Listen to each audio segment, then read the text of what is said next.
अब यहाँ पे हम एक एग्ज़ाम्पल कंसिडर करते हैं जो कि आपका एग्ज़ाम्पल जो प्रीवियस लेक्चर में आपने सॉल्व किया था उसके साथ ही रिलेटेड है।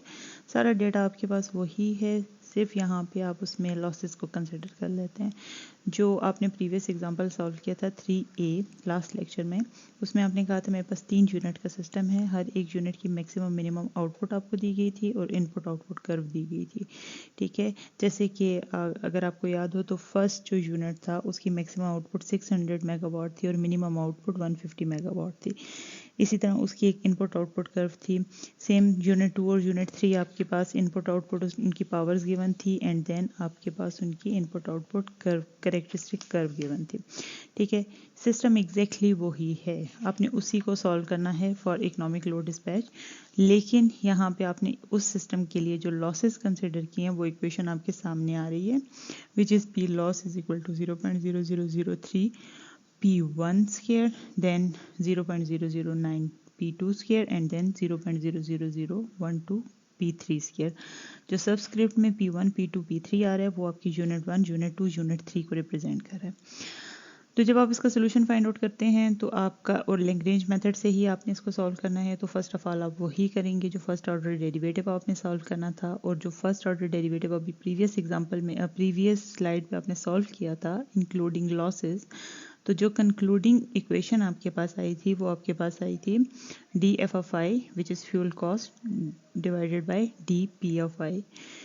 कि आपने फ्यूल कॉस्ट का विद रिस्पेक्ट टू जनरेशन जब पार्शियल डेरिवेटिव लिया था तो वो किसके इक्वल आया था, lambda into 1 minus P loss divided by P of I के। ठीक है, तो आपके पास ये इक्वेशन 1 के फॉर्म में सामने नज़र आ रहा है आपको। अगेन ये जो नीचे तीन इक्वेशंस हैं, d f one by d p one, then d f two by d p two and then d f three by d p three,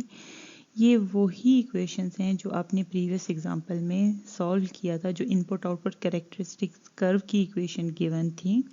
first unit के लिए, सेकंड यूनिट के लिए और थर्ड यूनिट के लिए,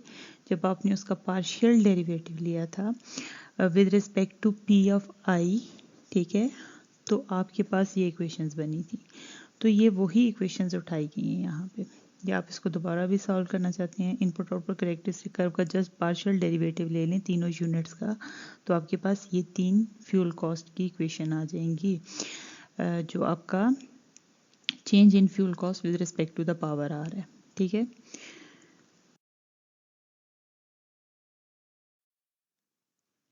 अब अगर आप देखें तो आप अपनी इक्वेशन 1 पे फोकस करें तो आपके पास क्या चीज़ आ रही है कि लेफ्ट साइड पे आपके पास क्या है, फ्यूल कॉस्ट का derivative with respect to P of I, और राइट साइड पे अगर आप देखें तो आपके पास आ रहा है पी लॉस बाय, यानी partial derivative of P loss by P of I. तो D of F divided by D of I तो आप कैलकुलेट कर चुके हैं, जो कि आपके पास आ रही हैं। नेक्स्ट स्टेप अब आपका क्या है कि आपने पी लॉस जो इक्वेशन आपको गिवन है, ठीक है, इसका पार्शियल डेरिवेटिव लेना है with respect to P of आई।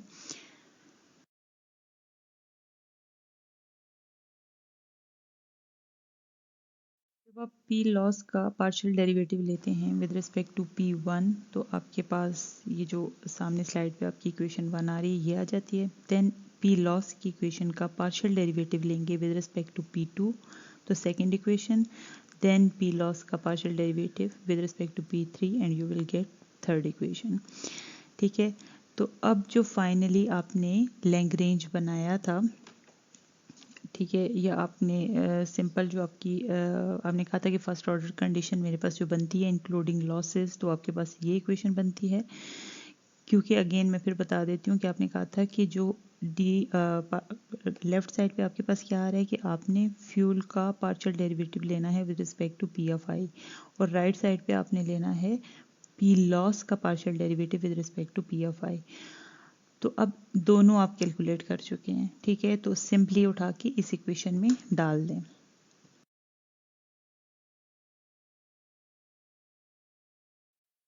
अब देखिए आपके पास चूंकि 3 यूनिट सिस्टम था, तो आपके पास फर्स्ट इक्वेशन जो आपको स्लाइड पे नज़र आ रही है, ठीक है, 7.92 प्लस 0.0312 P1, ठीक है, ये आपके पास क्या आ रही है, d F of d f by d p one, ठीक है,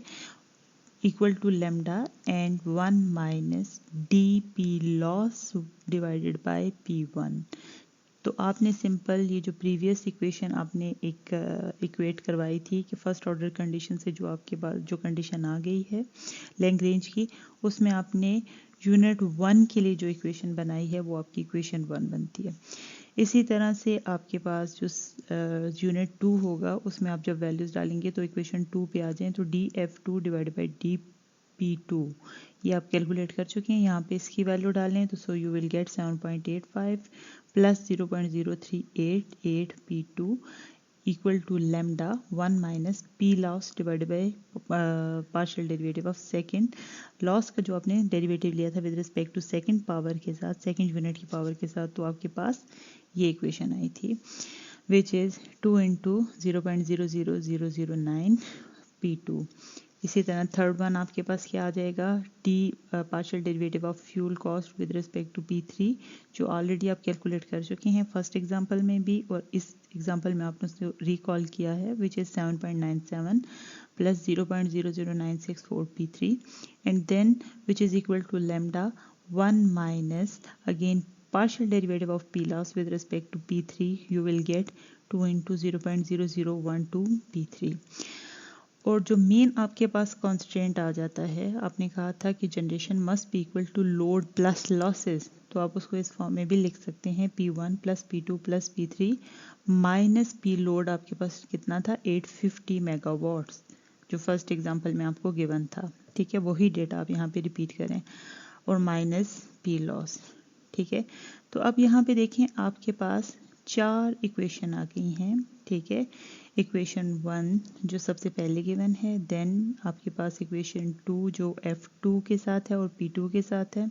then equation 3 F3 with respect to P3 के साथ जो आई है, और फोर्थ वन आपके पास कांस्टेंट की इक्वेशन आ गई है, equality constant which is generation must be equal to load plus losses,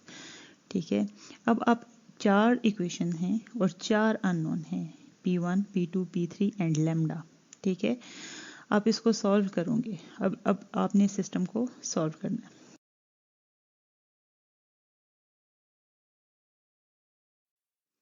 अब ये जो सिस्टम आपके पास बन चुका है जिसमें आपने 4 इक्वेशंस देख लिए हैं, ये इक्वेशंस बेसिकली आपकी नॉन लीनियर इक्वेशंस है, ठीक है। अब इसको आपने सॉल्व करने के लिए आपके पास ऑप्टिमल पावर फ्लो का जो मेथड है उसके 5 स्टेप्स हैं जो कि हम इस स्लाइड पे डिस्कस करते हैं। तो सबसे पहला आपका स्टेप क्या है कि आपने करना है pick a set of starting values for P1, P2 and P3 that sum to the load, that sum must be equal to the load, ठीक है। सबसे पहला आपने क्या करना है, P1, P2, P3 की वैल्यूज को उठाना है कि जिनका सम आपका लोड के इक्वल होना चाहिए। देन आपने फिर क्या करना है, ये जो स्टेप्स हैं जो यहाँ पे हम जस्ट पहले मैं आपको बता रही हूँ, उसके साथ फिर आपने एक एग्जांपल भी आगे सॉल्व करना है, तो ये स्टेप्स आपको फर्दर क्लियर हो जाएंगे।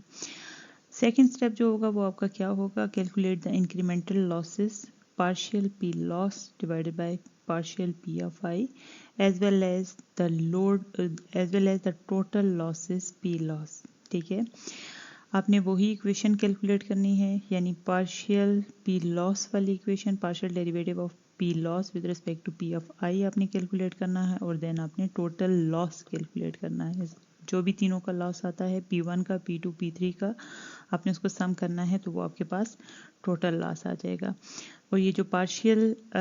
Loss, partial derivative of loss ले रहे हैं, ये बेसिकली आपका इंक्रीमेंटल लॉस है, लॉस में जो इंक्रीज आया है प्रीवियस आइट्रेशन और न्यू आइट्रेशन में, ठीक है।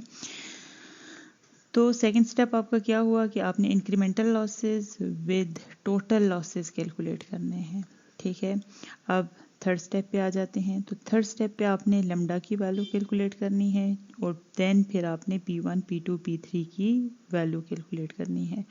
और P1, P2, P3 जनरेशन आपने फिर उससे जनरेशन कैलकुलेट करनी है। टोटल तीनों का सम अप कर देना है, तीनों units for example P1, P2, P3 की जो भी वैल्यूज आई हैं पावर की, उसका सम करें तो वो आपके पास टोटल जनरेशन हो जाएगी। देन आपके पास ऊपर वाले स्टेप्स में अगर आप देखें तो आपको टोटल लोड भी मिल चुका है, टोटल लॉसेस भी मिल चुके हैं, इंक्रीमेंटल लॉसेस भी मिल चुके हैं। अब आपके पास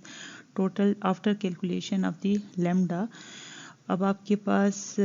टोटल जनरेशन भी आ चुकी है। तो आप कहते हैं कि मेरा सिंपल सिस्टम सिंप्लीफाई हो चुका है और वो लीनियर हो चुका है।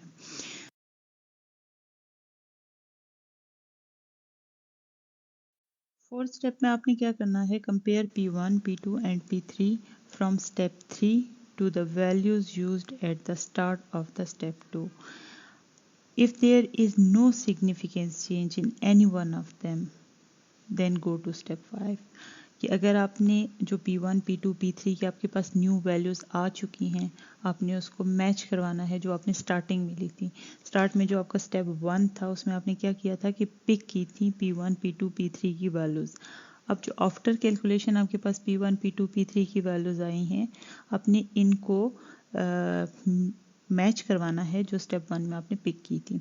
अगर तो उनमें सिग्निफिकेंस चेंज है, ठीक है, फिर तो आपने अगेन जाना है दोबारा स्टेप 2 पे और फिर यही सारा प्रोसीजर करना है।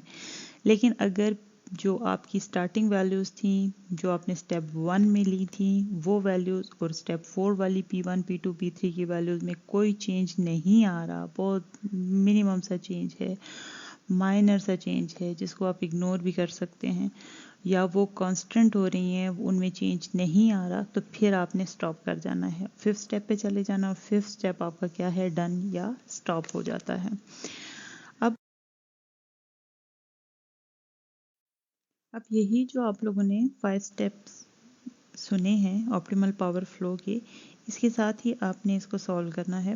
तो देखें जो पहला स्टेप है स्टेप 1, आपने जस्ट पिक की P1, P2, P3 की कोई भी वैल्यू जो उसकी मैक्सिमम एंड मिनिमम लिमिट के अंदर लाई कर रही है। लेट से P1 के लिए आपने उठा लिया 400 मेगावाट, P2 के लिए उठा लिया 300 मेगावाट, P3 के लिए उठा लिया 150 मेगावाट। ये रेंडमली आपने खुद उठाया है, ठीक है, या आपके ऑप्टिमाइजेशन एल्गोरिदम आप उसको रन कर रहे हैं तो उसने रेंडमली उठा लिया उसकी with in minimum and maximum limits के साथ से ही। देन स्टेप 2 पे जाते हैं।